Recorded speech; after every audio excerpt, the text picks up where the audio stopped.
lags in when money is turned over, it's very difficult to know how far ahead Tri-State may be in their efforts than the EIT.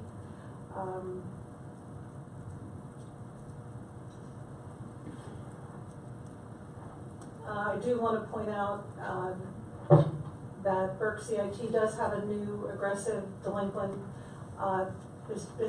business privilege tax program underway. They've made strides since 2012 to improve their EIT, earned income tax, as well as their business privilege collections. And they're also implementing a new tax collection system.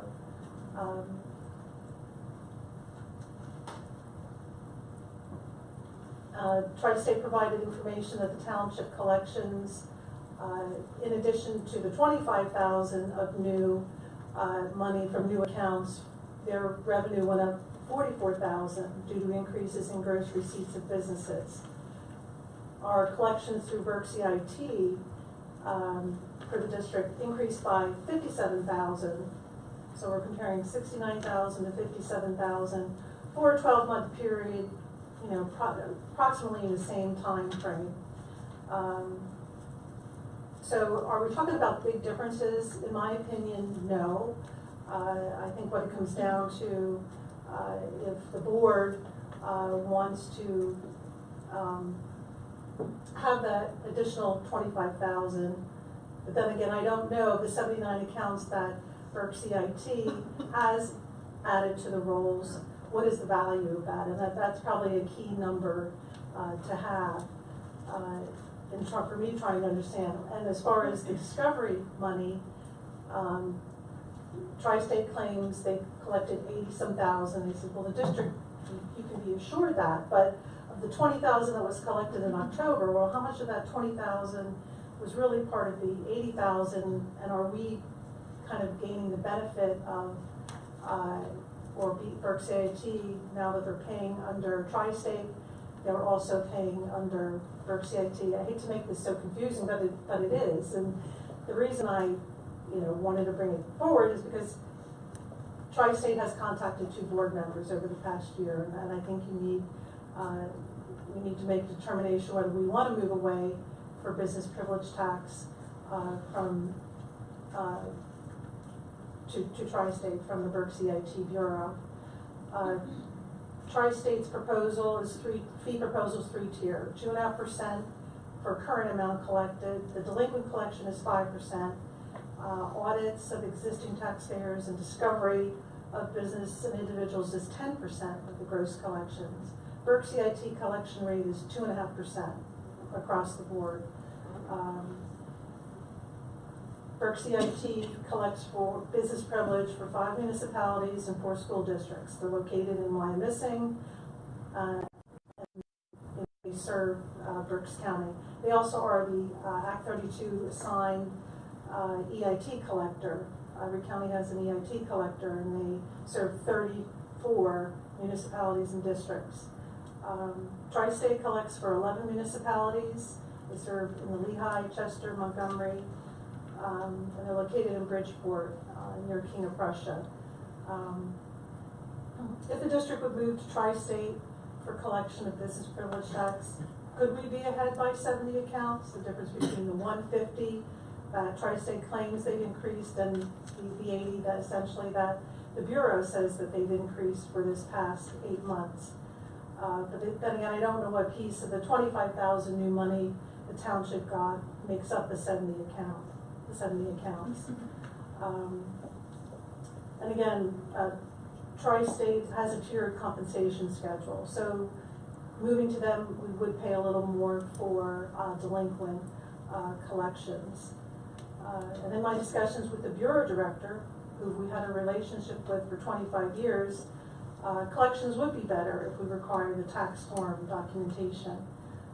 That is the schedules, the tax schedules, your federal, your Schedule E for rental, be attached to the return, and through a resolution the board could modify our current resolution to indicate that that has to be attached in order so that better desk audits could take place.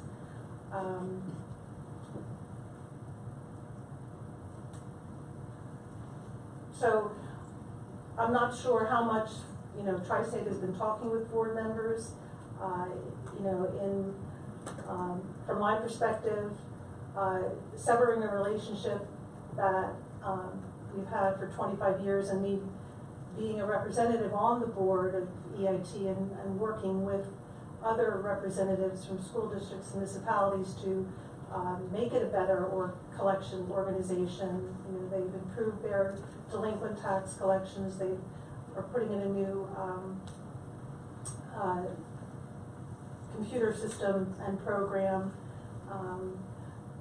I guess my feeling, and it's really up to the board, if you'd rather, you know, jump on these additional amounts right away, we would have to move, you know, pass a motion to move to Tri-State next week, or decide to delay it and then reevaluate Tri-State and the Bureau's performance in June of 2018. We'll never lose that 80-some thousand. If we're not able to get it through the Bureau, we can move to Tri-State the following year, or another collector, and you can go back to the business inception date, or most likely 6 years, because people only keep their records about 6 years. So that's the discussion. I'm not sure what the board's position is. If we would enact resolutions that required more documentation that would facilitate more desk audits, what kind of timeline are you talking about in order to get that into place? Well, the bills aren't generated until January, and we basically, as have a resolution adopted to require those things, and then Berks EIT would have to change the form. It would just have to be, and speaking with Steve Love, who is the director, I mean, it can be done. I think he recognizes that's probably a good idea to start doing that. You know, but Right, it doesn't make any sense for me. It doesn't make any sense to me personally that these people would not be required to provide documentation. I mean, in my opinion, you're asking them to sort of fudge the numbers by not asking for the documentation. I can't answer. It's never been part of the resolution, and it's never been part of the actual form to require it. I mean, was the rationale that it was just cleaner that way, and it wasn't as maybe it wasn't as work intensive in order to review each one of these? Well, I've filled those forms out and paid those taxes, and you know, you just do. Most people are honest. Well, don't think so. And it's easy if the school district ever wanted to check out what the gross receipts of my business was, then that's easily done. So you do that with that hanging over your head. The same reason you don't cheat on your income taxes. You can always get audited. It seems to me that the Tri-State proposal seems to imply that in fact that's not the case, and that because they're more diligent, they're going to get us more money. Well, and that's what they claim. However, I was attending the meetings where Tri-State made their pitch, and as Ian said, John Granger brought him in because he'd done business with him in another, in his last job, and they were promising 6 figures, not, you know, they weren't talking 87,000, they were talking, boy, we're gonna make you rich. And in fact, when I read this, the figures surprised me, because their game that they talked is a lot better than the results. And what, in terms of time frame, you say decisions should be made either next week or in June. Well, if we were to, the board wanted to go ahead with Tri-State, we would have to pass, the board would have to pass a motion or approve a motion to, let's change collectors. And then that would set the wheels in motion of getting a file of information from Berks EIT Bureau to Tri-State. You know, it's not a difficult process. I mean, they obviously worked with the township last year and getting it moving. So that would be the first step. There may be some, if you want to go that direction, there's additional changes to our current resolution, one being, requiring that additional, the schedules be attached to the filing. And Tri-State's recommending that as well. They're doing that for the township. And their process is that that helps them to audit what people are filing. And there should be some efficiency on the part of Tri-State if they're doing the township and the school district, they're working with the same businesses, right? So it would seem Tri-State costs would be lower if they're working with the same businesses for the township and the school district. They would be if they,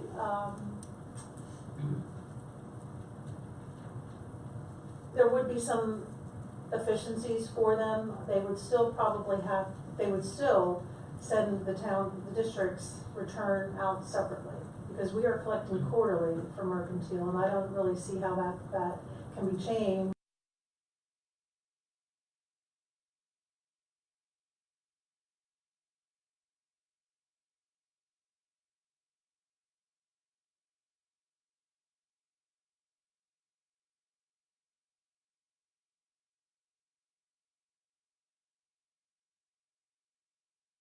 School district and township would still, two different forms would be going out, because that wholesale and retail is collected quarterly. So that will continue. They will incur that. But yes, because it's the same taxpayers, obviously they're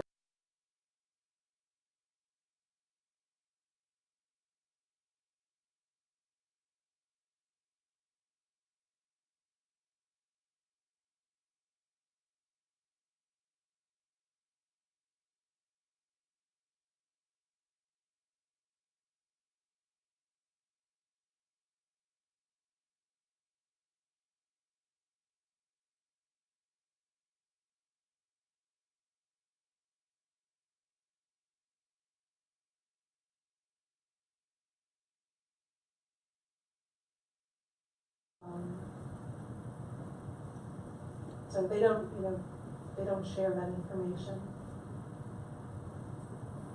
So I do think, again, I think there are ways to improve or work with the Bureau and at least give it another shot until, and when I say June, is most of the townships' collections are in by then, and talk again with Tri-State, and in the interim work with the Bureau to better identify. I think mainly it's the people who don't pay employees' wages. They're the sole proprietor or a renter, that identifying better ways to get those lists of people and send letters out to them. So I think, that's just my method of operation. I like to work and improve with somebody that you have a relationship with, and if it doesn't work out, then you move on. You find someone who is better. But by taking that path, we're not losing those prior years. If Berk CIT isn't able to get those as many new accounts, then we move on and we'll get them through another collector. We could get them through.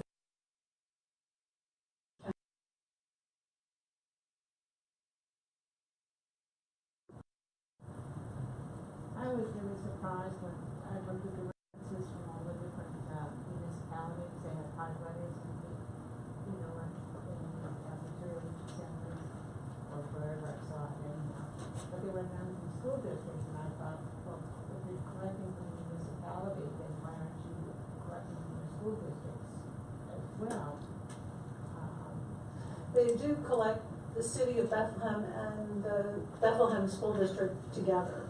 However that's been arranged, it's always been the city of Bethlehem, the money goes to them and then they give it to the school district I don't know the exact arrangement. But then there are, one of their municipalities is an O&J Roberts, and O&J Roberts School District uses Berkheimer to collect their portion. So having two different ones is not uncommon. So. And the total, and just to give you perspective, our collections for last year were $590,000. And again, they were up by about $60,000 from the prior year. I think, I remember back when I went to a meeting with PSBA, and there was this company that was so excited about their tax, their collection rates. So I asked them, I said, well, how good are you? They said, well, we collect 90%. And I said, but Charlie Diamond collects 97% in our neighborhood. We don't want to. But he said, well, that's not possible. And I said, yes, it is. And we do that because of what we're doing. And I'm struck by the same kind of an outside company coming in and offering this. And I agree with you. I think we can wait until 2018 and maybe have more comparison and see what what CIT can do. Maybe they can do. Maybe it's a good thing to go forward and benefit everybody with this.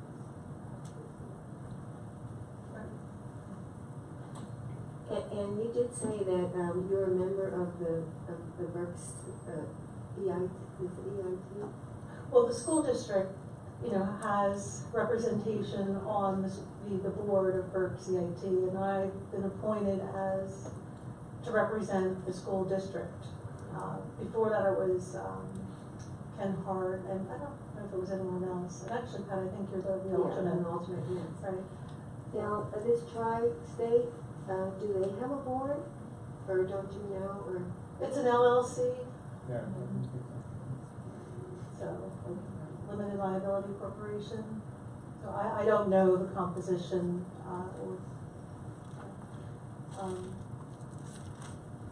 it's a collection firm. Well, I think if being local, the BIT, I think, you go to the meetings, you can see what's going on, you have reports, every couple of months or something, you have a meeting.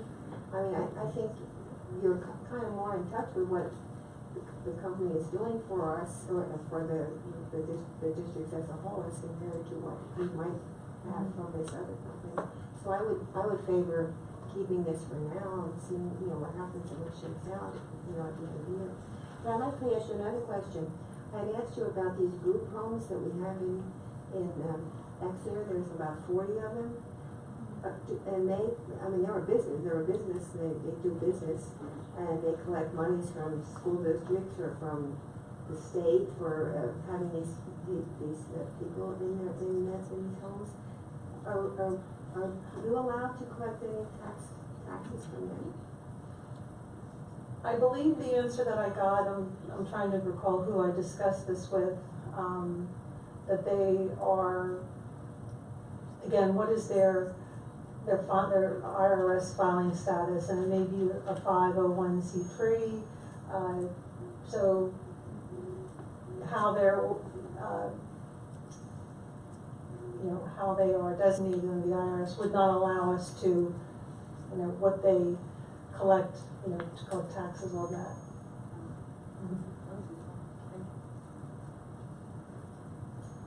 So, thank you. I wanted to update you on that, and I appreciate other businesses coming and trying to offer their services. But I do think at this point, The EIT has expressed willingness to investigate. In other words, Tri-State came in and divulged their methods to you and attempted to gain their business. You're on the IT's board. I would assume that as a member of that board, if there was anything that you felt would reap significant benefits, you would bring that to their attention. And hopefully they've got some professionals there that are already familiar with it. right, But you see them making attempts or making progress toward a similar operation, let's say. correct, and Wyomissing, Muhlenberg School District, I said 5 municipalities, another 4 school districts, we could actually work together and say, okay, how can we improve for everyone's benefit? Did the school district start that? The school district started the bureau. The It's a government agency. Yeah.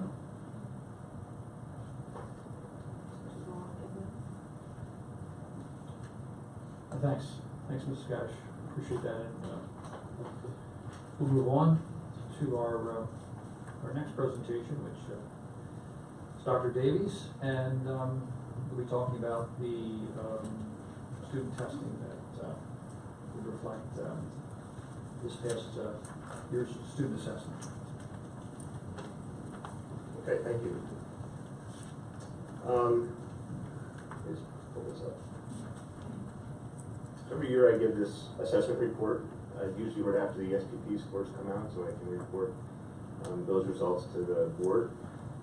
But before doing so, this is attached to the board agenda, this year's assessment report after tonight's meeting, or probably sometime later on in the week. We're going to put that on the website. It's public information. Just some data for everybody in terms of what you're looking at. So the first 5 or 6 pages of the report, I believe. 7 pages are the PSSA scores. PSSA scores that are represented are 3 years, and they represent the scores for each grade level, okay, not building, each grade level, and that's since the test was redesigned. So prior to 3 years, we had the old PSSA, so this is some data that we can start looking longitudinally at a similar test.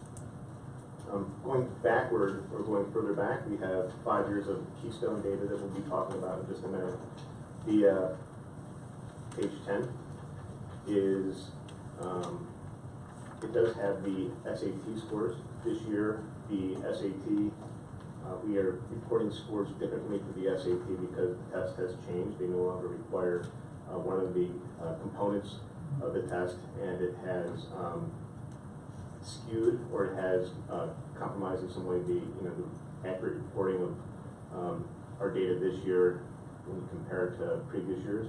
So on page 10, I'm going to be going through this chart in a minute. It just shows all subject comparisons for 2017, and my hope is that going forward you can look at that and compare it to previous years to see growth and how we're doing in those various areas. Bottom part of that page is our SPP scores by building for the last 2 years, and that will be the last time you see that data reported, because the SPP score will be going away and replaced with a Future Ready Index. So take a picture of that and hang it on the wall. The last pages are the ACT scores. So just that, there's a lot of data. When we're looking at the massive amount of data that comes from just a few assessments in various subjects across many grade levels, it's really hard to pinpoint, what is it that we're going to look at, what are we going to measure, how do we determine how well we're doing based on the data that we're looking at. So one of the things that we've been doing here, certainly since my tenure, is we've been focusing more on what we're putting into the educational system and less so on what these assessment scores really are telling us, because I can take one building one year and they're doing great with the SPP, the next year they're not doing so great, and the next year they're doing great. It looks like a heart monitor machine that goes up and down, and what doesn't change are the teachers, and what doesn't change usually, at least in this report, is the curriculum. If anything, the curriculum is getting, it's implemented more deeply, and teachers have a better understanding of that curriculum. So the things that do change are the students, right? It goes to show you that, the students are, you have a good cohort of students, you have a big one, you have a small one, and you kind of go through, and it makes it really hard to determine how well we're doing, okay, as a system, and kind of take away that variable, which is our students, okay, because they're all coming to us with various needs, etc. We can't just ignore those. So our reports tonight, I just want to share with you a few different just observations that I made. This is the third grade assessment, PSSA assessment in language arts as well as mathematics for the past 3 years. And the comparison that I'm going to show has more to do with just comparing math to ELA, because these are the same students. Right now we're looking at the same students. And you look at the 2017 data, you're noticing that the same students, who are in 3rd grade, there's a range of students. You have some of those high flyers and some of the students who are struggling, perhaps just moving into the district. There's a 12% decrease between the students in advanced proficient for math as opposed to language arts.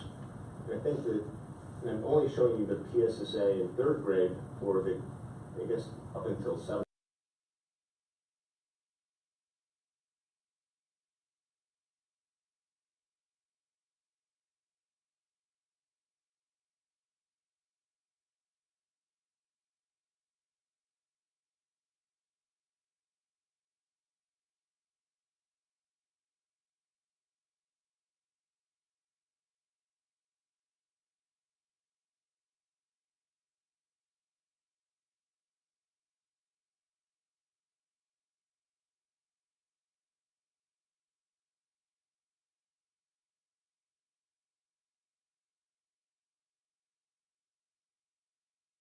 For one, I think we're doing a great job in language arts, and we need to make sure that we don't let our foot off the gas on that. And I think one of the areas, I look at 2 variables in language arts that's perhaps a little different than mathematics.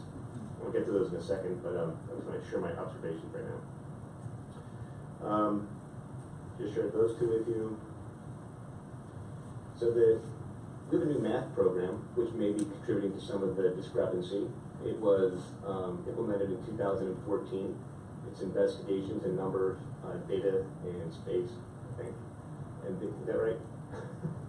And it was revised again, so we implemented a brand new series just 2 years later with, in 3rd grade was changed very much with regard to that new implementation. A lot more multiplication moved earlier into the school year, so a lot of changes were made. So not only do the teachers not really have a couple of years of traction in teaching the curriculum, the students have gaps just from going from grade to grade, and that's going to be also more on this course. So it's just an observation that we need to look at when we're looking at this data. And again, the ELA program, K-12, has had Mrs. Klein, very consistent supervision in that area. We've had multiple years under the same kind of person that's guiding it, and in coaching that's been dedicated to it. Karen D'Annunzio has been doing a super job working with teachers, implementing those practices that we've been sharing with teachers. So that's one of the differences. This is our 3rd year, our 3rd supervisor of math and STEM, and as many years as we have at the division, I think. So I think that going forward, that's one of the areas that we can certainly try to, I think we can improve upon. Maybe looking at our coaching support for teachers in that area, and making sure that we're keeping Mrs. Belinsky here. You hear that, Rose? So, I'm staying. yeah, you can say that now. Okay, so let's take a look at 7th grade. So 7th grade is another one of those grades that I just wanted to share some information. So the advanced and proficient, 22% higher in language arts than mathematics, where the advanced score itself is exactly the same. Okay, so the students, that cohort of high-performing students, they're doing well in both subject areas. The drop-off comes in the proficients, and you can really start to see that in going into the below basic, where there's a considerable increase in below basic students performing on the math as on the English and language arts. Now, the reasons for those, the reasons for those discrepancies in performance could have everything to do with just the alignment of the programming. And again, I'm talking about math. I have it here. Oh yeah, variables, new schedule. I thought I wrote this down. So the 7th grade cohort, if you think about it, in 5th grade was the first year that they had investigations. Then they went to a brand new math program in 6th grade, and now they're in a brand new school with a schedule in 7th grade. So the gaps, I think, in that cohort, in that subject area, are probably going to be the most pronounced. Okay, so that might explain some of the below basic students where those gaps are just going to continue to get bigger and bigger as the students grow through the school year. So another variable that's that happens in 7th grade, we're going to show this slide in a minute, is the keystone. So some of these, I think 30, is that right, Eric? 30 students about in 7th grade take the keystone? Between 20 and 30. 20 and 30. Okay, so that doesn't happen in language arts. So these students are taking 2 tests, well, an additional test on top of all the other tests that they're taking, and they're taking it in a subject that they may not have had instruction in right away. In other words, they've had a whole year of Algebra 1, and they're going to be taking a 7th grade keystone test that may not have anything at all to do with the stuff that they were just studying in Algebra 1. So I think that going forward, looking at some of the, again, I think coaching could really help out in this area, and also looking at how we're really helping that to close the gaps in our lowest learners, perhaps looking at how we're using our intervention programming, not just in 7th grade. 7th grade is a result of how well we're doing in 6th grade and 5th grade as well. I think that just going into those intermediate grades, I think that we're going to really need to think about how we can hit the range of learners in those areas. So one of the courses or one of the subject areas that we have been focusing a lot of our time on is Algebra 1. We have 5 years worth of data, and something I believe in is that since you can't look at all the data, it's best to look at the data that's in the high school. And an end of course assessment like the Keystone Algebra 1 is a great test and a great assessment to look at, because it's going to show you a full year worth of teaching as opposed to perhaps 6 months or 7 months in the PSSA, and it's going to be dedicated to that subject area. So I think it's a more true test. And what we're seeing here is the chart on the left is the Pennsylvania average, and you can see that they pretty much are performing very similarly over the past 5 years. And in the Exeter Township School District, you're seeing a subtle but steady increase in proficiency going through each year. So the blue is advanced, and the green represents the advanced and proficient scores. So that includes all the 7th graders who took the test this past year, or in coming years, the 8th graders, high schoolers, everybody. So if you break out just the high schoolers, now the high school students that would take the test, these are first-time test takers. Okay, students can take the Keystone test multiple times to score the highest they can, so that's the score that gets reported. If you're going to look at how well we're doing with programming, we need to look at the first time they take the test, not after they take it, but the first time, or after the first, after they actually take the course.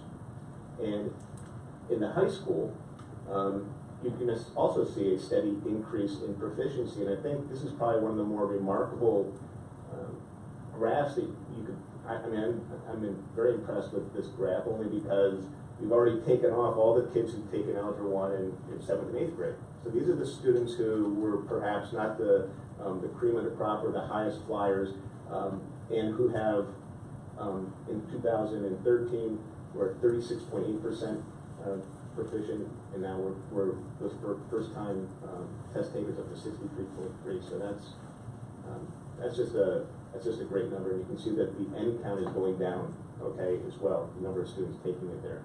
Last graph that I want to show you is the junior high.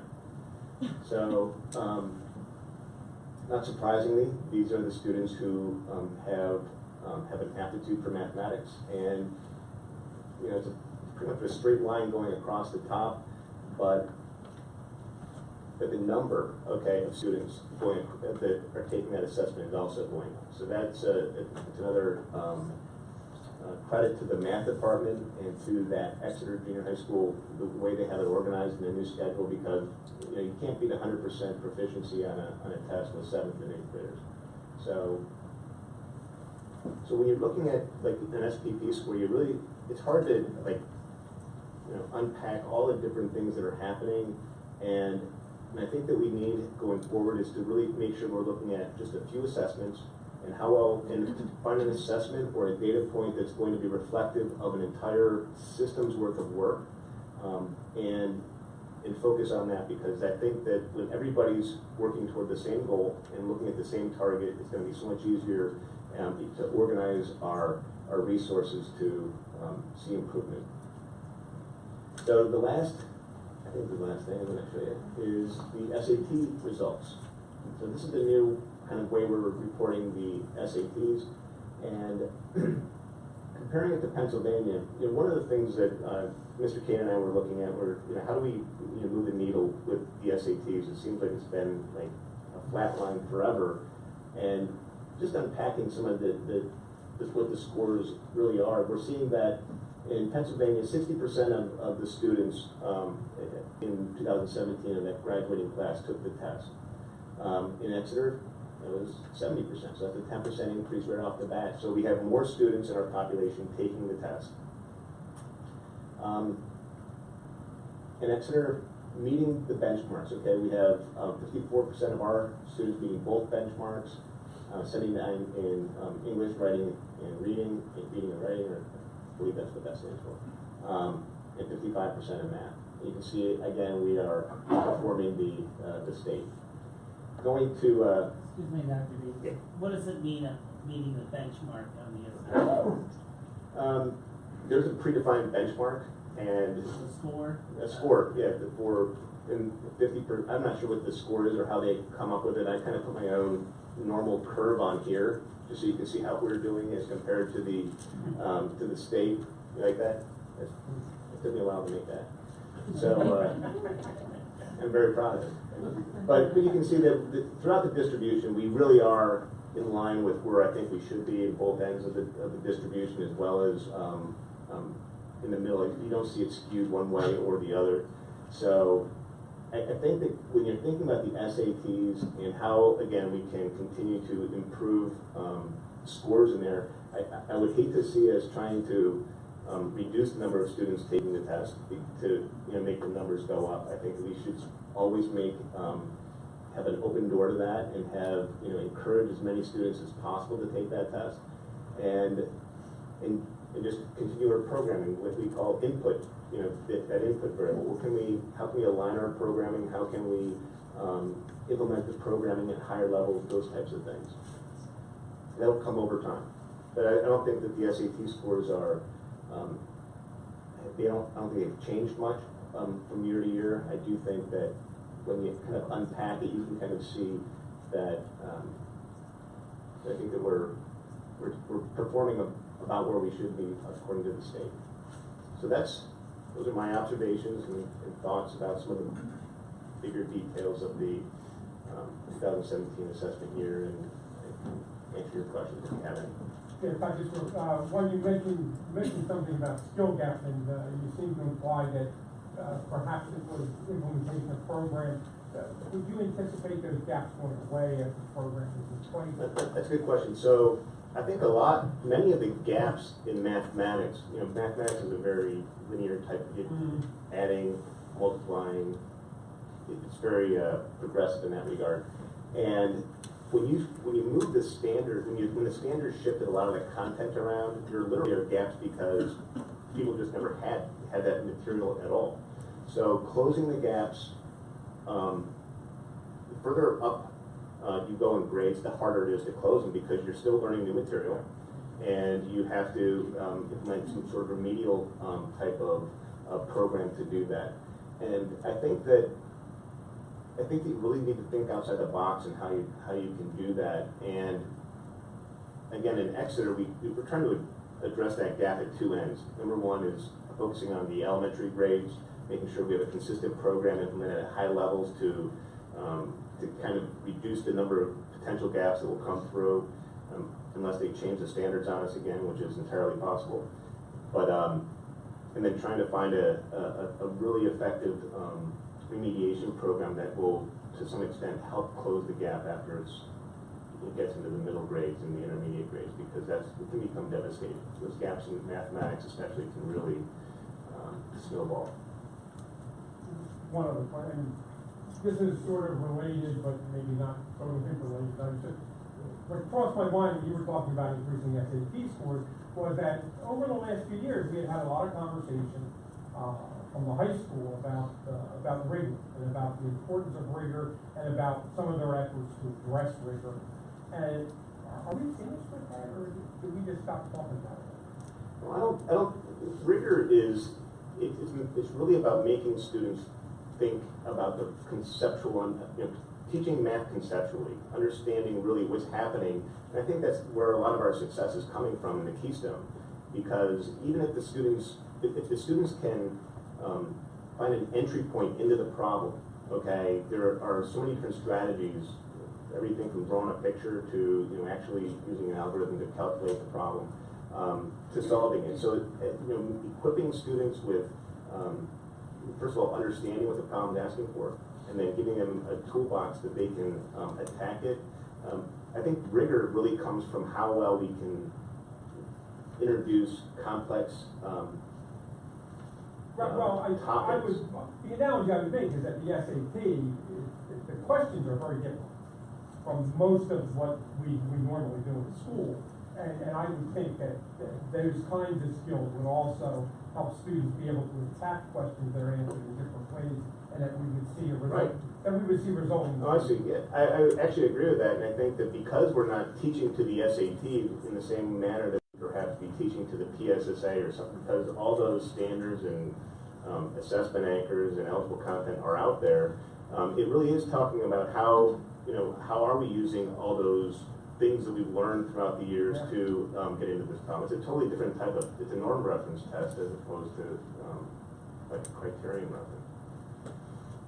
Yeah, it's a good point. It's a very good point. When you started sponsoring this effort, math primarily years ago, the board made a conscious decision that we were going to concentrate on giving the best course and the best path of learning, rather than saying, are we beating the state?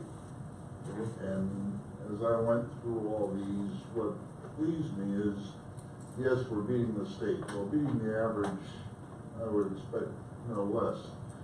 But the fact that we are climbing in our own achievement, to me, was it more or less said that we took the correct path on that. I really agree with the correct path. Now, it didn't look like the heart machine where it goes up one year and down one year. And that's really, I think it's the effect of programming, and it's the effect of the teaching consistently across the grades and across the different classes. So it's I'm very, very pleased and very proud of those scores for our teachers and our building principals. They have basic, below basic, proficient, and advanced. Now, can you give us some idea of what basic means and what below basic? Are you talking about they're not on grade level when they're basic, or what does that say? What does that say? I'd say proficient means grade level. That's what I thought. So proficient is grade level, and then advanced is above grade level, I imagine. We're doing really well on the grade level stuff. It depends on how you, like when you measure, like when PPAS measures like growth, but it doesn't measure like how much you're growing. It just measures kind of the evidence that shows growth. Okay, so when you're like dark blue, there's a lot of evidence that shows that you made a year's worth of growth, whereas yellow and red is just less evidence of it. So it's I don't want you to think that advanced is like, because I don't know. I just don't know how you would I think Dr. Benner's probably the best example, the best answer, which would be proficient is, you know, On grade level. on grade level, and then advanced would be somewhere north of that. Well, I mean, I see we do have many children at basic and below basic, and I'm concerned about that. I just addressed that too. I think that that is a concern. And I think that we need to make, those are gaps, especially in the area of mathematics. That below basic number is, it grows from year to year in many cases. And I think that we do need to address it. We need to look at our remedial programming to address that. And I'm looking about these SPP scores by building in 2016-17, and actually, the only one, the Owatin Creek went up a little. The Jacksonville, I think, went up a little, but we have, you know, at the high school Yeah, level, those are issues, though. we went down quite a bit. And at the junior high, I mean, can you explain these results? Yeah, as I just mentioned, okay, that score is a composite of a lot of different scores, including growth and, you know, historically underachieving students. And I think that there's, and the reason the SPP score is going away, is the last year you're going to see it, is because it's not a very good indicator of how well a school's doing. And I try to point you to some data that you could look at and determine how well we're doing, Pat, and I'm hoping that you do, because if you look at that score, it's not giving you a great picture of how well we're doing. Last year, look at Lorraine Elementary. Yeah. Last year, Lorraine had the highest score of all three elementary schools, and Mrs. Haller was like, well, next year, who knows what it's going to be, because it's so erratic. There's no way to, it's third graders and fourth graders. You're going to get a whole bunch of new kids in there with all kinds of new needs, and we're teaching the same stuff, you have the same teachers, and that's how I'm explaining it. Well, I was just concerned about it. We're all concerned about it. So you really think the explanation is just the COVID? Well, I think it's complex. I think that, you know, I don't personally like to draw attention to these scores, because when you start drawing attention to it, people start focusing on making that score go up, and they lose sight of what the role really is, and that's to educate kids. You know, the kids that come in their room with all the stuff that they have that year, and making sure that they're safe and all these things that are happening. But when you focus on a score, like SPP score, you know, you're really looking at a number, okay, from a test or two given 2/3 of the way through the school year. And I don't think that's an accurate assessment of the building or the teachers. I think that you need to, you know, we're looking at teachers teaching by observing them. We're providing them with great materials and supervision and coaching and those types of things. Those are the metrics that you went to school. People didn't look at your SPP scores, Pat. They came in and watched you teach. Okay, and that's what I think that we should be focusing on, is watching our teachers teach and making sure that if there's areas that we can help them, because you can't change, the students will change every year.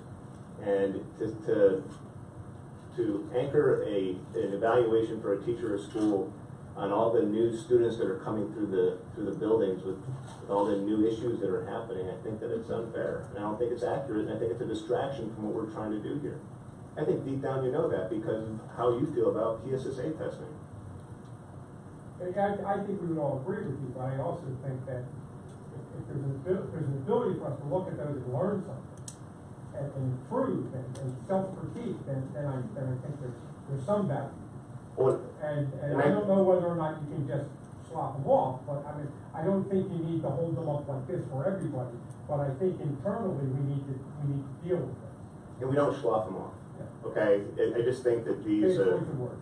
yeah, these are important, but it's not something that we use them as a gauge, you know, how well we're doing, and we try to explain. I think the best thing you could do is explain why did the scores go up, why did they go down, and if you can point to a program like the Keystones, the Algebra 1 Keystones, if you can actually say that these scores went up consistently over time, because in 2014 we implemented a new program in mathematics, and we had all this coaching and stuff over years, then you can kind of point to the why behind it. But if there's no why, if you're teaching, if it's the same teachers teaching the same curriculum, then and the scores go down, okay, then the only variable that changes is the students, then what do we do with that?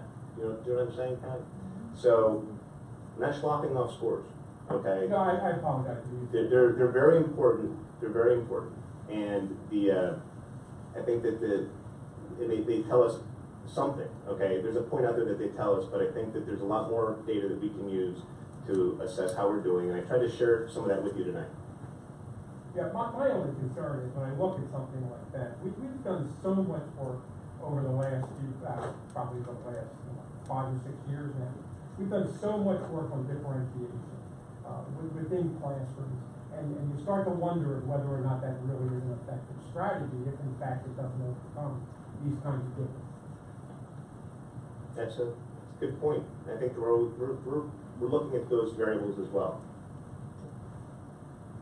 I think that the one question that comes to me is, we're looking at this macro data in terms of how the school does at that particular grade level, and I kind of wonder about the individual student, who achieves at the basic level or below basic level, and we have a parent, who, let's say, gets that information, sees it, and wants to know what is the school doing, relative to my child, my individual child. And so that's my question, I guess, is what kind of process do we go through with parents or with the staff in terms of taking a look at this data on an individual child basis and saying, does this make sense? Is this performance an accurate reflection of how this child is actually doing? Is it an anomaly? Or if it is an accurate reflection, what are we doing to try to bring that student up, that individual student up to a proficient level? So the answer is different based on the grade level and based on the subject area. I think we have a very good, robust program in English and language arts that uses data from multiple assessments to determine reading levels in Pontus and Pinnell and reading rates, and also the PSSA to get a more comprehensive understanding of the students, and they can make more informed decisions. And there's also reading specialists that can help those students who are struggling. We just don't have those resources, and we don't have even the time built into our schedules in the elementary grades to address some of those learning needs in mathematics. So it's another kind of barrier that we're dealt with because we only have a finite number of minutes in the day, and we try to prioritize what we can do to help the students best with that. Going into the secondary, it's just different students, it's different issues, different times of the day. In the Brighton school, they have the Eagle Block. I was talking to Mr. McCracken, who works with some of the math remediation in the Eagle Block, because he'll do a lot of that. There are other teachers who do it as well. And they'll look at the students' performance, and they'll come in and help them where they are, twice a week or 3 times a week based on their needs. And it's my hope, and I'm quite sure this is the case, that if parents were to come in and through conferencing with teachers, we would also point them in a direction where we can, they can support their child, as well as we can work them into either a math, an additional math class like in the junior high or something, or like a math strategies class, Eagle Block, RTI time, something. Yeah, I think those are all great interventions, but I think we really need to keep our focus on that every individual child. And I'm glad we have people like Mrs. Klein, and Rosemary to really kind of help our teachers understand how they can customize opportunities for the individual student. Because math is one of those areas where you fall behind. It's so linear and sequential. You fall behind, you'll never catch up if you don't have some degree of assistance. So I think we can't assume that kids are just going to get there themselves. I think we have to really focus on that. And I'm so glad Ms. Walensky is part of the team to really help us in that area, which I think, and I have to agree. I think maybe the lack of consistency we've had in that supervisory area has contributed to coaching. Yeah. And maybe through the process we can look at different ways to support the math program in those areas. How do they publish county averages? For what? The PSSA? Yeah, I'm sure Reading Eagle probably usually put something out. okay. I mean, for me, I would think that might be more of a measuring stick that I'd be interested in. So- Even the entire state. There's not enough time to really, but the. I'm not asking yeah. you to drill down and dig on that out, I was just curious. Well, depending on how the school's configured, can skew that score as well. In other words, if you have we have a 3-4 building, so there's 2 grades taking the Right. test, and depending on how well, because every grade, in Pennsylvania, you do either a little bit better or a little bit worse statewide. So if you have a school, and right now it's at the junior high school ages that seem to be doing like the worst in the PSA portion of the test. This is a statewide phenomenon. So, so if you have just 7th and 8th grade without the 6th grade in there, it may even look worse yet. Yeah, but this is all publicly available on the PD website, and you can do those analyses without actually having the school district access. You can, yeah, on your spare time, but I mean, you can, You have a lot of you can compare, different school districts, I think up to 3 or 4 districts at a time. And I can use that to determine how much my property tax is. That's the. Thank you. Any other questions Thank for you Dr. very Davies? much. Thank you. Okay, we're gonna move on, and I think we have just one more presentation this evening, and that'll be, Miller, and, she'll be giving us a report on our special education and student services program. Hello. I think, yeah, it's on. You may have to speak closely. Okay, maybe I'll just hold it better. How's that? Good, okay. I'm here tonight, I'm the Director of Special Education and People Services for the Exeter School District, and these are my 2 colleagues. My supervisor is Vicki Williams, she's the elementary supervisor, and our new supervisor of secondary, Jill Broadhead, and they'll be giving a brief report. And we've been here a while for reports, so I will try to make this short, but I can go on about special ed, because I love special ed. It's my favorite department. But what I was going to just review a little bit is our special education department, as all districts, we are required to follow all state and federal laws, identify students with special needs, and then provide the appropriate programming for them. And then additionally, as an administrator, I'm in charge with making sure that we do this with the most fiscally responsible management that we can work on. And I was very proud to be able to provide the board their information, and it's included in the online report as well, that we've been able to very much impact our special education cost in many areas. I was pleasantly surprised when Ann told me that the auditors actually needed a response, and they needed a response from her of why our costs went down significantly. And I'm like, woohoo! So I was like, all right. Marcy was laughing at me that meeting. I said, hey, I'm excited about something. I'm always taking the heat for how much special ed costs. But it has been something we've been working very hard on, looking at bringing kids back to the district and building appropriate programs for them.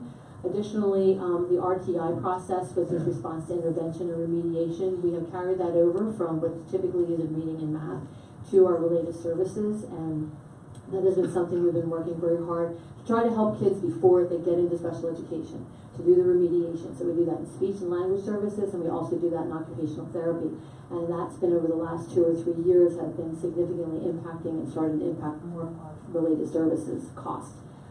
So we have 720 students, and as the beginning of the report talks about, December 1st is our child count, and so this is last year's information that I provided you. We just finishing, November is when we get it all finished. We look like we'll probably come in this year right just below 700 students, so we have a small drop coming into this year as we're working toward programming for students. Just some of the things we've done over the last couple of years, we have brought back all of our life skills students who are in programs that BCIU offered, and that has been a significant savings to us. But it also is something that is very important, is that it's giving more opportunity to more students. Those dollars that we were spending before were servicing maybe 3 or 4 students because of the cost. Now we're impacting 10 to 15 students every year for that same money or even less money in programming we're offering here at the district now. As far as our related services, I talked about our OT services and are going down. Our OT costs are going down in IEPs, as you'll see in our spreadsheet there. And there's a direct correlation between our handwriting club increasing, which is our RTI process. Before kids would get referred to occupational therapy, they have to be in our RTI handwriting club typically, and there's a direct correlation between that initial services going up and the OT becoming getting in IEPs going down. Our speech area has been another area that we've been working very hard on to bring our costs under control, and we have been able to bring that down over the last few years as well. And looking at contractors' costs, we've been able to hire another district speech therapist, and controlling contractors' costs is something we've been working on. Pat Pija and I meet on a regular basis about that, don't we, Pat? And another area is our out-of-district placements. We've had a 35% decrease in out-of-district placements over the last year. We've been working very hard on that, and we continually, besides the cost, it's good for the kids to stay here. They're not traveling, they're not out of the district, they're getting access to more and more of our curriculum, and if they're maybe gaining in skills, they can get right back into more of the menu of the programs that we have here. So the cost is one thing, but it's really better for the students if they can stay in the district as much as possible. So that's something we're working on a lot. Some of the areas that we're seeing an increase that we have to be addressing is autism. Autism, Mrs. Willier will briefly talk about our new autism support class we opened this year called VB, Verbal Behavior. It's for our much more intensive support students. We had 3 or 4 students come in this year, and these would be students with the high level of autism need they have. We would be normally placing them out of the district at about $70,000 a student. But we're able to now, the Patton, Pennsylvania Assistance Program is helping us with the training and getting that program up and running. And then, as we've talked about many times, our mental health and students' needs, and that's an area that we're seeing significant increase and needs from kindergarten all the way up. And we've been having our in-house mental health clinics that are here that have been helping, and we're continuing trying to get mental health services for students here in the district, which has been a big help. I'll turn this over to our supervisor. Hello. So, is this working? Okay, yes. All right. So, as Dr. Miller mentioned, at the elementary level, we did open a new autistic support classroom this school year. We currently have a full caseload for that teacher, but she primarily has 6 students in her classroom all day long, specifically working on an ABA/VB program that is provided support through Patton. I just came back from a 3-day intensive training with the staff in the classroom where we sent teachers, our OT, as well as some aides and myself, and this is the second time we've sent staff to the training, obviously different staff members, but the teacher has gone twice now just for some extra practice. And it's intensive, and it's a different methodology of teaching for our students here in the district in order to help support them and continue programming in the school district so that they're around the regular ed peers, they have exposure to the activities and community events that go on here. So there is a significant cost savings that has been provided to you for this. It's about $40,000 we're saving per student. So over the lifetime career of the students, as long as we're able to maintain those specific 6 students, it's about $3.8 million that the district would be saving by just opening this one classroom. As Dr. Miller had mentioned, we are seeing an increase of students coming to the district with severe autistic support needs, and how are we addressing those, and what can we do as a school district to maintain those students here within our district. So we opened that classroom this year. We do have several students in early intervention with extremely high needs again coming through. Thanks, great. Glad. It's really sweating that. We will continue to analyze and see what's the best method for addressing those educational needs of those specific students. And so, as ever, our early intervention, the other piece that ties to this is our early intervention numbers continue to increase each year. In 2015-16, there were 22 students. Last year, we had 42 kids transition, and this year we're up to 35, and it's the beginning of November. So I think it's wonderful that more and more students are able to access services earlier, so that they're able to get a start on their academic and functional needs before they even enter the school-based system. So we work to transition all those students who are eligible for special education services prior to coming into school, so that they're set up and ready for the first day of school. Okay?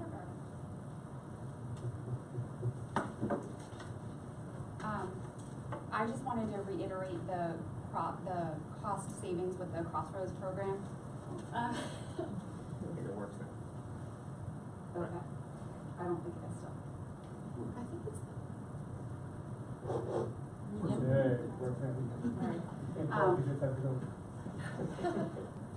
So, with the Crossroads program, the cost that we were paying for ACIU was roughly $33,000 a student.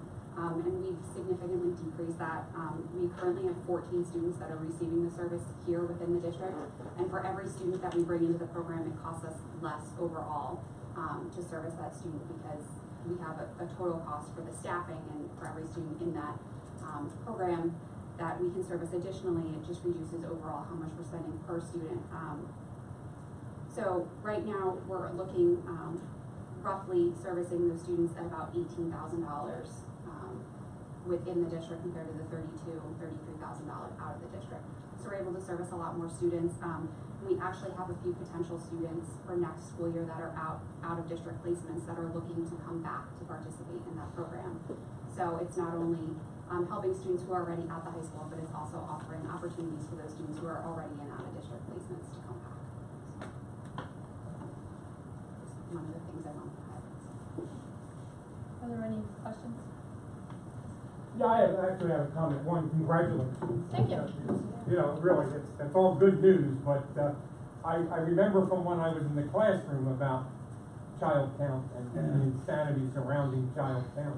It's a busy time in our office. Yeah, and as we're able to keep people more here, my concern would be, I would hope that we're monitoring the IEP caseload of our people. Well, they're required by law, so they can only be at certain limits, and that's mandated by law, so yes. Well, actually, I was told by an attorney those are only recommendations. No, they're mandated by IDEA. And that's fine, but I just, you know, I would just hold that up, because what I see is that when the caseloads get to the, you know, the edges, it almost fosters the, shall we say,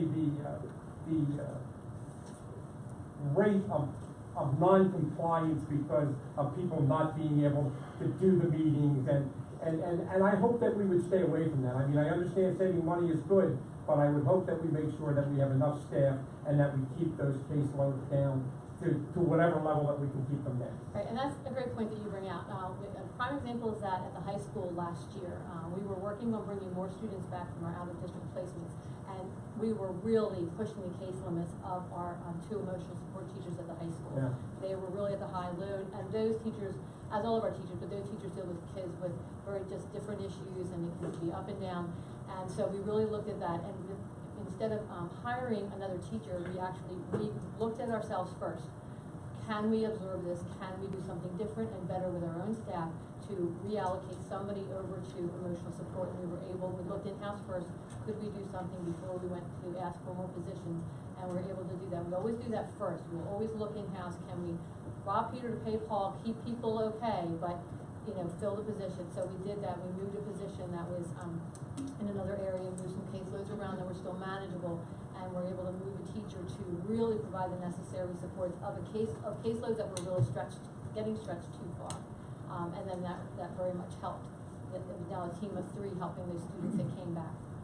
And just one other point, and the concern is that as you bring these kids back, and some of them, I would assume you're bringing them back, they were placed out because they were difficult, and because they were challenged. They had higher needs than we could address. Right, yes. exactly. And as we bring them back, my concern then becomes, are we providing, do we have the right kind of student-teacher ratios? Do we have the right kind of training? Are our people committed, or are our people permitted to use restraint, and are they trained in restraint? They're trained in restraint. You could ask Mr. Dean. Okay. He had some first-hand practice more recently, but we do use it very infrequently. It is a requirement in special education that any staff that are in part of our emotional support programs and our autistic support programs, that they do have the restraint training, and is required to be updated every year. We have had our principals and assistant principals go through the restraint training as well over the last 2 years, and so they have that. Came in handy a couple weeks ago, and the students settled down and stayed. It was a good outcome, and so, but we do restrain very rarely. No, I It's just not think it's necessary. something that you need to have in place You for do, the, yes, you know. it's actually a requirement, you can't restrain a student without the staff being trained. Thanks. Sue, in the past, we've had some of the administrators who, considered little things like an IEP as, an imposition on their style or on, what they consider their building's program should be. Do you have the, support of the administration to, correct any such, instances that would happen? In other words, I'm not gonna do that when the IEP says they have to. Oh, yes, I would absolutely say that the administrators in all of our buildings are extremely supportive of our IEPs. If we have a teacher who may misunderstand something that they need to implement, we would definitely give them the training and support they need to implement something. They may misunderstand something, but, in our district, we have a very supportive staff for all of our special education students. I'm very, very proud of them. It's not really a problem at all. How young are your early education students? Early intervention? Early intervention, thank you. I think they start at 3, right? Well, so early intervention has 2 programs, birth to 3 and then 3 to transition to kindergarten. So they can stay 3 to 5 in early intervention, or they actually can stay an extra year until they turn 6. Age of beginner is what that program is called. So. Thank you. We're gonna premiere Are other school districts sending some students to Exeter for art classes? It is open. Antietam has sent some students over to our class for our supported cyber school. They have made requests for various, our Crossroads program they have asked about. And so we've had inquiries and we've had 1 or 2 referrals, and then we review that and see whether students can come in or not.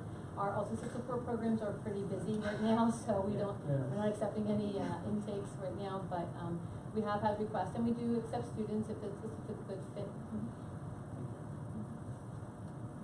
Any other questions? Thanks, Dr. Miller. Thanks, folks, for the information about our special ed and student services. We're going to move along on the agenda, and we have public comments. So this is an opportunity for individuals in our audience to address the board on any topic relevant to the agenda or anything that might be applicable to our school operations. I would just ask you to identify who you are. And Is this working? I can't hear it. It is? All right. it works, yeah. My name is Hunter Aarons. I'm one of the 5 school director-elects, and I just wanted to pose something to the board to kind of gain your insight on one of the ideas that the candidates and I have been working on in preparation for the upcoming school board president election. So a couple of things. In order to make the best decision, we've kind of thought critically about what it's going to be like for 5 new members to come in and not be able to have pre-existing relationships with candidates, either from the new recently elected candidates or from the sitting board members. And in thinking about that, one of the ideas that we have, and we would like to move forward with it after gaining some more insight from you guys, is a questionnaire that would go out ahead of the time to all the board members who would be coming to the board. And then anybody who is interested in being a candidate for the board presidency would be able to fill that out and return it to all the board members. At that point, at the reorganization meeting on the 5th of December, the candidates as well as the sitting board members would be able to utilize that questionnaire during a period of discussion with any of the candidates that may be nominated and seconded. Some of the idea behind this, again, is going back to the fact that we don't have pre-existing relationships with one another as well as sitting members of the board that will be going forward that we can rely upon to help make these decisions. And that's one of the reasons we're looking to try and garner information ahead of time that we can digest and work through and be prepared for that reorganization meeting in the best way possible. At this point, if you have any questions, I'm happy to answer. I think that Dr. Hemberger had forwarded you the working packet. I'm happy to answer any specific questions you may have about any of the information or the questions that were on there for the draft. I have to look on my phone if you have specific questions because I don't have it printed out. But I'm happy to answer any that you might have and then gain some insight as well, because we're going to try and integrate that into whatever the final product is. First thing is you should know that pre-existing relationships are not covered by the school. But seriously, I think what you, I like what you propose. My only suggestion, I think that this is inordinate, the fact that there are 5 of you. I also think that anything that you can do to help facilitate a smooth transition is certainly good for the board, good for the district, good for the administrative team, so I think all of that's good. My only suggestion would be that I would not limit the questionnaire to just the president. You're going to elect the vice president also, you're going to, so I think that those, I think that anyone that would be interested would at least have the opportunity to submit one of these questionnaires, so that it gives every one of you an opportunity to get to know you. Russ, real quick, I believe that the treasurer is elected in May or June of the school year, so would it just be the vice president that would be elected at this coming meeting? Is that correct? Yeah, I think so. Yes. Vice president appointment of all the committee heads and IU and the BCTC and that sort of stuff. Normally that's normally the responsibility of the president to assign those in consult with the members. As the president treasurer, I can tell you that my term is up on June 30th. Okay. Not right now. It's a 1-year term. Yeah, 1-year term. Yeah, I know, Hunter, you and I have had a chance to talk a little bit about this, and I'm also supportive. I think it's a good idea. It helps to, I think, bring us a little closer to those 5 members who will soon be part of our team. And I think we all look forward to, engaging new ideas and a fresh approach. Certainly not to diminish the people who are leaving. The service that they provided has been phenomenal. But like any organization, we rely upon new people coming in on a regular basis, and even the board president position is something that needs to change. And whether it changes annually or whether it changes periodically, everybody needs to take an opportunity to consider leadership roles. And I really like the idea of the vice president as well. Completing the questionnaire, I think that's a nice thought that maybe we hadn't spoken about. Thank you. Did you also say that you guys would be filling out something so we'd know more about you? Because right now all we know is what you've said to get elected, and it would be important for us to understand where you guys are coming from as well. I think that would definitely be something that I think that would be something that we'd all be willing. It's certainly something that I would be willing to do. How you want to construct that, I'm not totally sure, but I'd be happy to talk with you after the meeting and maybe also talk with Dave about that and figure out what would be the best way to go about turning that into a product that we can work on at the same time that this will go out as well. Great, thanks. And I would hope that I think you have to come up and say something. Okay. Sorry. I would hope that all of the new board members would take PSBA as for new board members to come and hear about their role, so that they know what their role is rather than what they think their role should be. So I think they should all make sure that they set time away to go to the It's a law that new they board have to members. take. That is a law they have to take. I thought it was mentioned that can all be done. It has to be taken. I thought it was mentioned, it could be this year, but I know it's going to be soon. I'm not sure it's this year. Is it this year? This year? Well, then I was just going to finish with, it's my intention to go back to the other candidates and mention some of the things and integrate the discussions, especially with the vice president questionnaire, as well as trying to create a questionnaire for each of us to share with the sitting members of the board and one another as well. On top of that, it would be my intention to hopefully move forward with this pretty quickly, so that we have it solidified. There was a proposed schedule in there. It's definitely amenable. I think, the days that were there is, I think this would go out the 25th of November and be returned by December 1st, and then the reorganization meeting is on the 5th of December. Thank you. Thank you. Any other comments from the public? Yeah.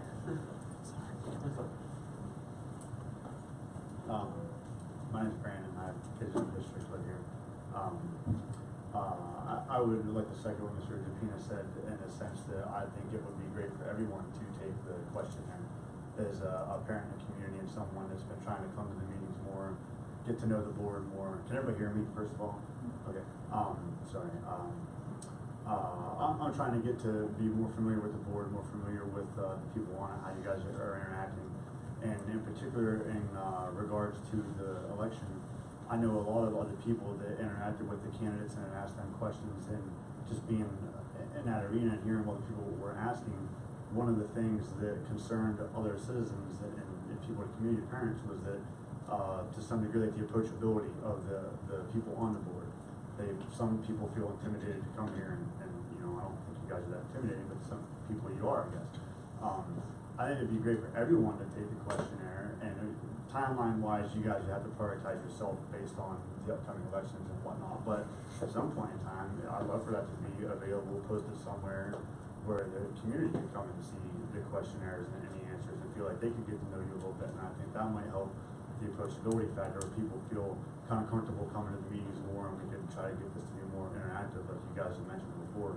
I think that could assist in that, but I'd like to see that as definitely something that I would have liked to see, you know, from the board in general and moving forward, so that makes sense. Thank you. Thanks for that comment. And I do think, you know, our board really has expressed this interest in really being more interactive with the community. So anything we can do, I think, and we'll obviously have more conversations with this as we go through new board member training and an anticipated retreat and workshop with new board members of full board, the new full board in January. Yeah, I think we'll have plenty of opportunity to talk about some of those ideas. So thanks for bringing that to our attention as well, the community perspective. Any other comments? Okay, well, we're going to move forward in our agenda. And we will have, these are items that will be on the agenda for next Tuesday. We'll have we'll be approving the minutes from a special board meeting of October 2nd. We'll be approving minutes from the October 10th board workshop meeting and the October 17th board voting meeting. We'll also be looking in terms of policies. We have several policies that are set for second reading, and these have already been available for review for the past 2 months. And so after 2 months, they're approved for second reading. They include home education. We have 2 in home education, 1 for English as a second language, charter schools, extracurricular participation by charter school students and migrant students. So those would be the second reading policies that will be set for approval this coming Tuesday. The new policies that we're going to be looking at on Tuesday, again, these are all of our PSBA sample policies that are currently being vetted by not only board members but by our administrative staff. There's a new policy that reflects standards for persistently dangerous schools. That's policy 143. Policy 144 is also a brand new policy for us. It's standards for victims of violent crimes. Policy 146 is a new policy that addresses student services. Policy 200 is enrollment of students, and that's a new policy. Policy 201 is admission of students. Now, this is a long-time policy. Admission of students is something that's established in the school code, and there were some modifications to some minimum and maximum age requirements that we wanted to make sure was included. Also, I think we have to take a better look at this one, and I would ask Dr. Miller and particularly the elementary administrators to kind of examine our protocol for early admission to not only kindergarten but first grade. The current policy reflects that idea that parents whose children are born after term 5 after September 1st of a year that they may have gone to kindergarten and up through maybe January would be entitled to early admission testing to see if they would qualify, particularly if they appear able and ready, and that's assessments done by both counselors and by school psychologists, and that's protected in the school code. But I think we also need to kind of clarify the example of first grade. For instance, if a student did not attend our kindergarten program or another school district kindergarten program, but maybe attended a non-public kindergarten program, that might, and they had a different enrollment standard for age, I think it would make sense to have a provision in the same manner we have for early admission in kindergarten. So if we could give that some consideration, Dr. Miller. I know you're through that. And the final policy 202 is eligibility of non-resident students, and I think that applies to 1302 students and other students from districts who may apply for either on a temporary basis or permanently for participation in our school programs.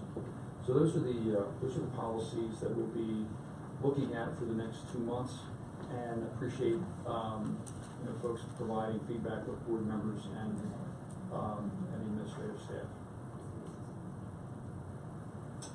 Dr. Beck? Yeah, I have a comment about number 201, mission of students. It refers to the school psychologist shall assess the children who pass the screening procedures. Traditionally, parents have had the right to hire their own psychologist for testing, in addition to whatever the testing is done by the school district. So it seems to me the policy should address that situation and how those scores from a private psychologist would be incorporated into the decision-making process. That's a good point. Yeah, I think at the very least our school psychologist should review any data that's provided or any reports that are provided to the parent that are provided by a certified or licensed psychologist. As long as they use the appropriate assessment tool. I think in our standards or in our policy, we're reflecting the use of an updated and properly normed and standardized IQ test with an IQ score of 120 or above. So I think as long as they apply that same standard, Yes. Yeah, we always consider, right now, we always consider any test that's provided to us by a licensed professional in any area. We'll always consider it. I guess the reason I was emphasizing adding that to the policy is that the policy says this test shall be administered one time per calendar year. That's true. But that would be by the school psychologist. The school psychologist, we would just need to know if a child was tested with another, type of test. There was more than one test to be given for IQ. Yes. We would just give an alternate test, if necessary.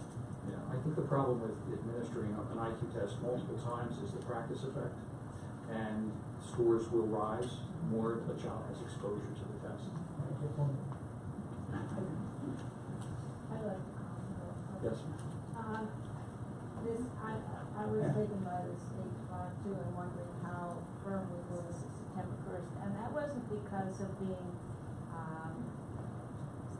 necessarily intellectually ready, but more that the concern was that the kids have issues in 3rd and 4th grade because of the maturity issues, and that's why when I had reason to talk to the school district about having my kids come to school, they said, we don't care how smart your kids are when they're 5.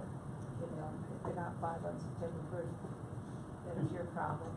But mostly, it catches up with kids when they're in 3rd and 4th grade, and that's when we have trouble. And I didn't know if that still was applicable or considerable or considered in the, when looking at a request for another application. It's still definitely considered because it's even more high demands on children socially and emotionally in the older grades as they get older. So the longer a child, to wait till they're 5, to not start when they're too early, you're giving them the gift of time. If they're very bright and they seem to be ready, we would admit them. But to counsel a parent to wait and have them start, when they would qualify, it's not going to hurt the child at all to wait. And the demands, the emotional and social demands of children now far exceed whatever we've seen before in schools. Hey, Dr. Miller, I'm not sure whether that September 1st is a state marker, but it seems like most school districts use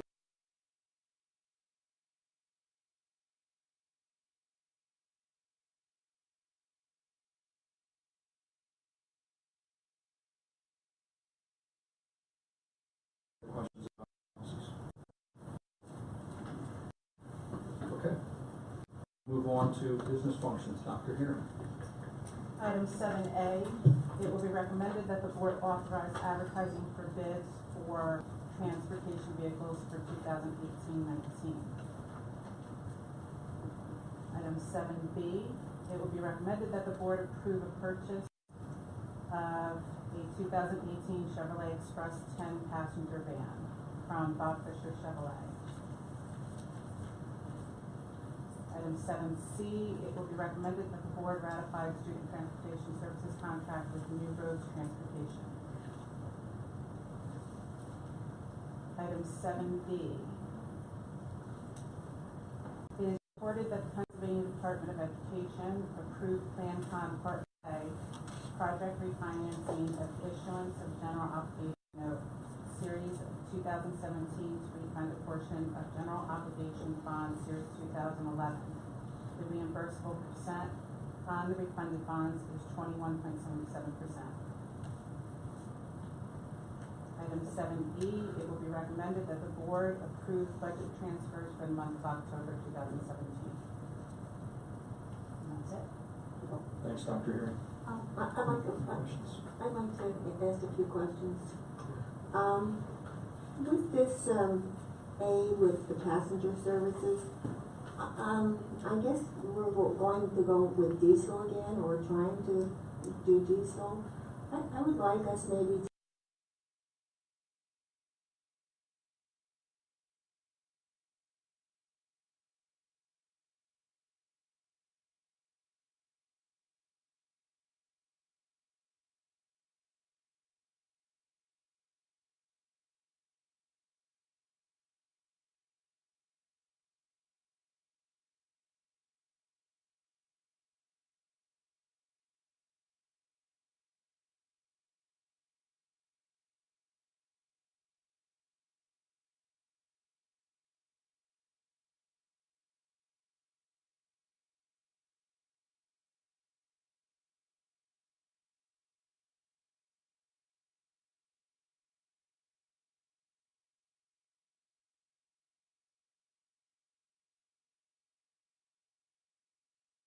to transition into an area.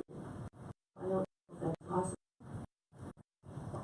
Yep, I thought, Mrs. Scott, that New Roads was one of those transportation contractors that did have some propane vehicles. Is that true?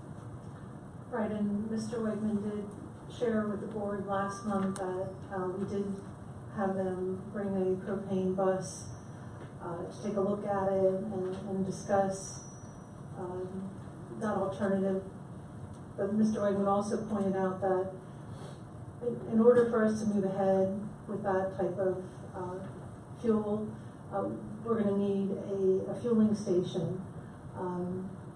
And he also indicated that they get half the miles, gallons per mile or fuel per mile that the diesel does. So at this point, trying to do that would be very difficult. We don't have a fueling station. We'd have to make some type of arrangement to either have a fueling truck come to this one vehicle, or have the vehicle go to a fueling station, which I don't know if there's any that are that local. I don't think we're in a position right now to do that. I mean, we'll continue to look at it, but you know, I really don't think, and I also, you know, it's school districts that have gone in that direction.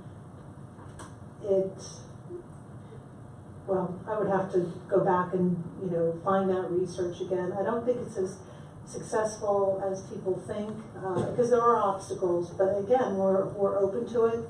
But at this point in time, with our location and the way we operate, you know, I really don't think it would be effective. And Mr. Wegman also pointed out that with all the emission requirements, diesel is burning cleaner than it ever has. So. Pardon? No, while we go on waste, right? What's that? The requirements. Well, we will continue to look at it. This is to get it out for bids. We'll bring it back December or January, and the board will have the opportunity to talk about it again, because you have to award the bids. So in the meantime, I can do more legwork, but I think we at least need to, you know, move ahead with this replacement plan, and you know, I can revisit all of that and report back. Thank you, Dr. Herring. Oh, and I just want to ask about, what is going to be the cost for this transportation service that we're going to have contracting out? How much? If we do 180 days, I mean, if we ran 180 days, it's $52,000 a year.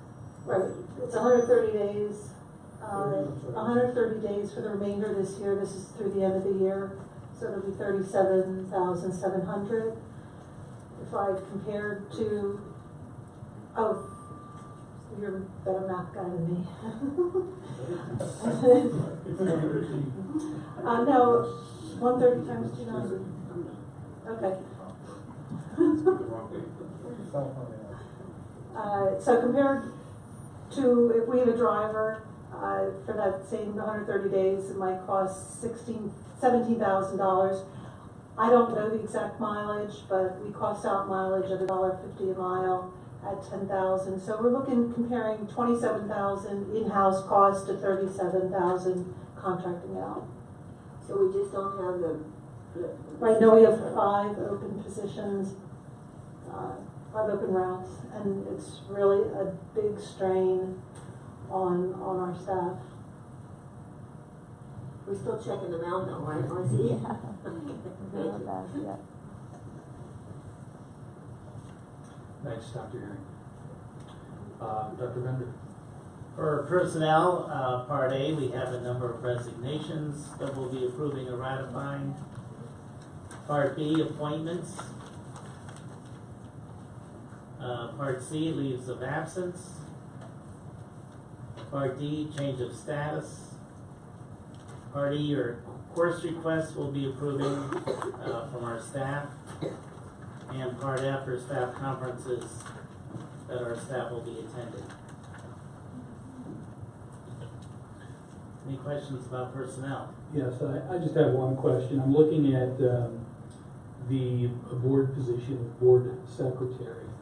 And as somebody who does his own notes for his own committee, as the athletics committee, I realize the time commitment associated with doing the minutes for the board. And I also realize the value of the minutes for both the board workshop and voting meeting. I think they're a critical part of our record. In doing some quick analysis in terms of the times that I spend on doing minutes for athletics committee, I've calculated Mrs. Guidish's salary at about $13 an hour for the role that she plays as the secretary for the board. And I also know what we pay Mrs. Guidish as the head of the as the business manager for the district, and I'd like the board to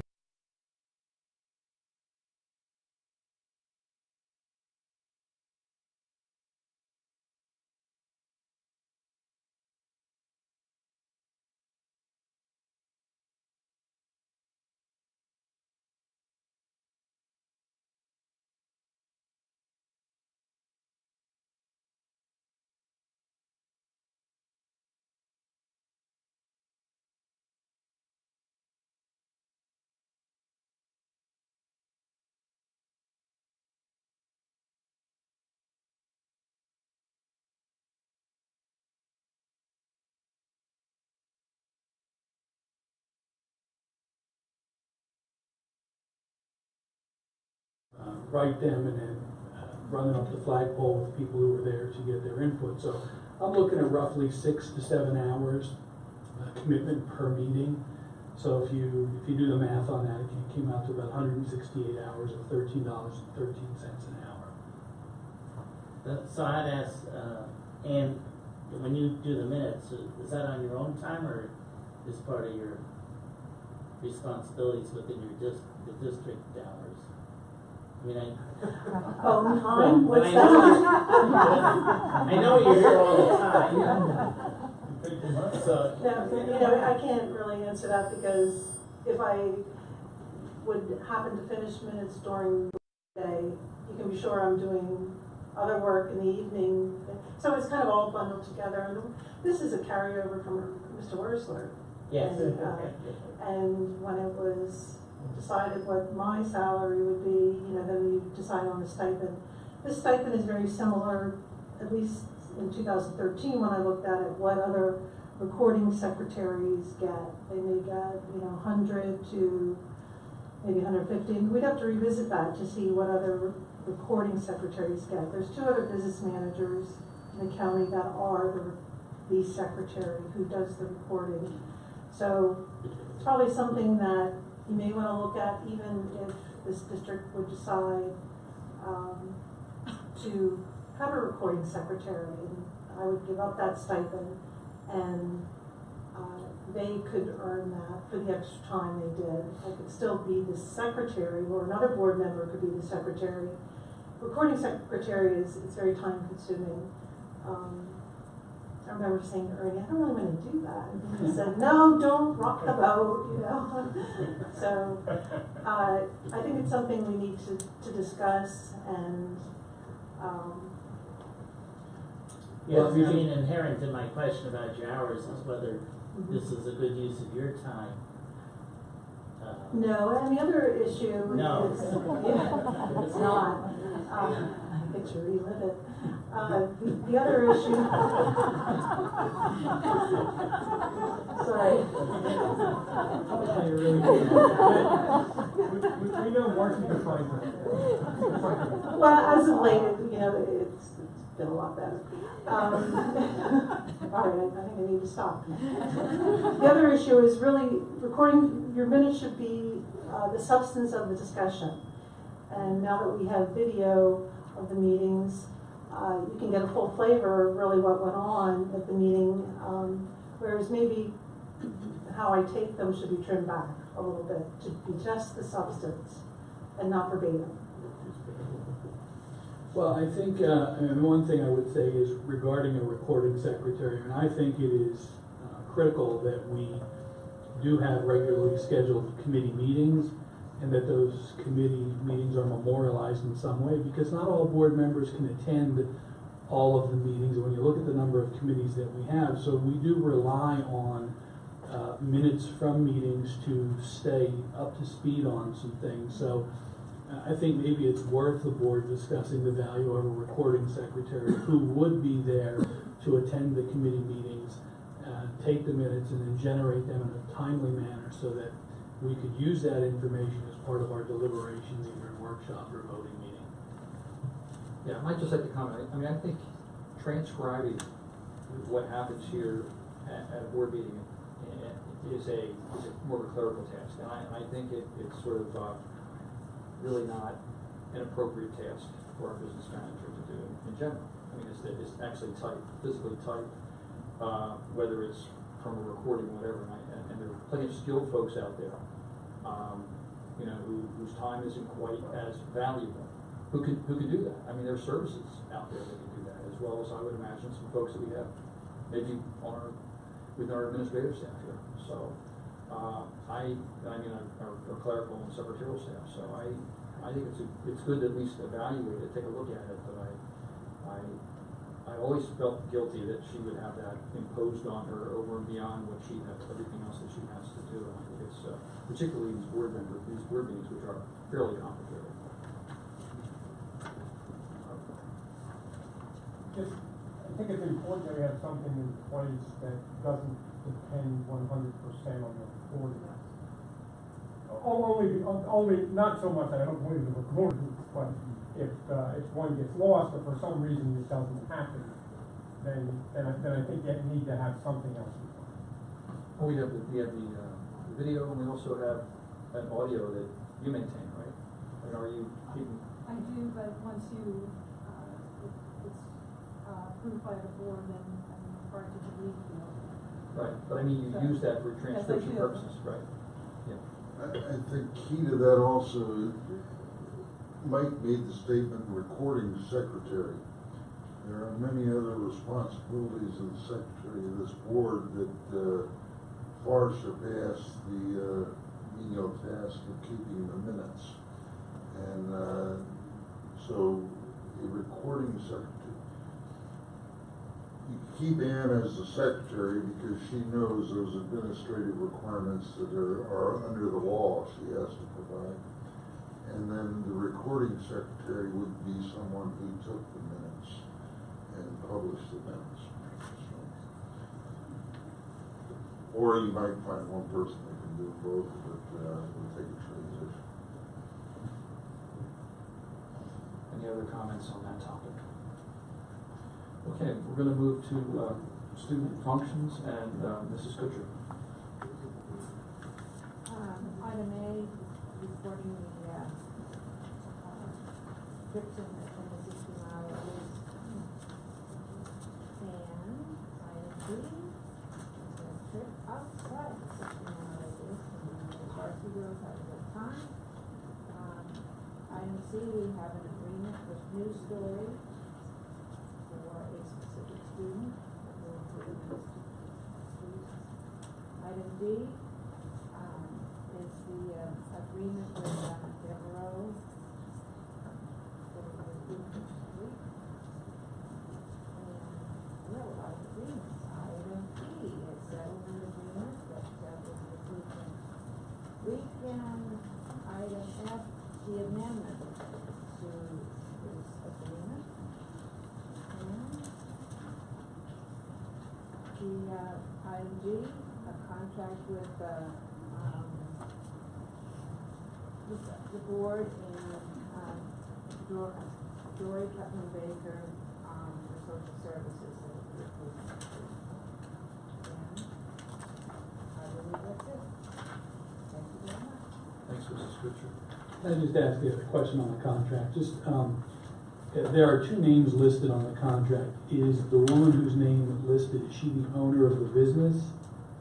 Or should we be listing both names? Are they sort of equal partners? It's just weird that we're doing an agreement with two people, but there's only one name in the motion.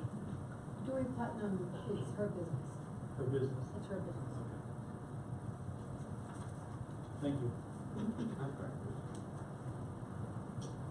Any other questions?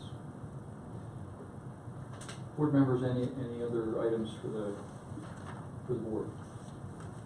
Okay, that concludes.